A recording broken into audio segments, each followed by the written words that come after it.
Matinée, la police scientifique a travaillé sur et autour du lieu du triple meurtre, au premier étage de cette maison du centre-ville de Cayenne, à l'angle des rues Lieutenant-Becker et Cataillé. Il s'agit du domicile du gérant du libre-service situé au rez-de-chaussée.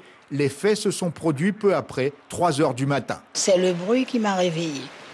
Et là, j'ai entendu comme s'il y avait des gens qui criaient et j'avais peur.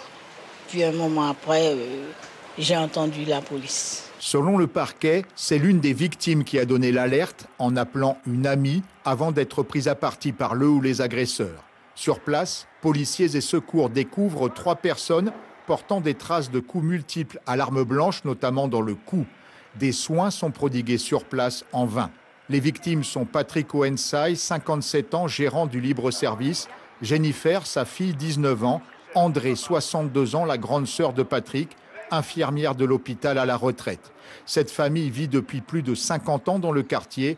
Pour les habitants, c'est le choc. Monsieur Patrick, c'est une bonne personne. Tout le monde le connaît ici.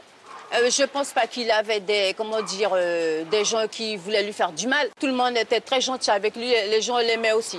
Patrick et toute sa famille, c'est des enfants du quartier, ils sont nés ici, les parents étaient déjà là. Il a toujours travaillé, il a pris la relève de ses parents. Et voilà, c'est un entrepreneur. J'arrive pas à comprendre et je pense que tout le quartier est choqué et on n'arrive pas à se remettre. La brigade criminelle de la police judiciaire mène l'enquête. Aucune piste n'est écartée. La maire de Cayenne s'est rendue sur les lieux. Ce sont des commerçants qui sont bien ancrés dans le cœur de ville, très connus. Moi-même, enfant, à l'époque, on disait Ayou. On allait chez Ayou, donc c'est toute une famille qui, de génération en génération, porte ce commerce. Il est difficile d'avoir des mots pour exprimer ce que l'on ressent. Une ville et une famille endeuillées.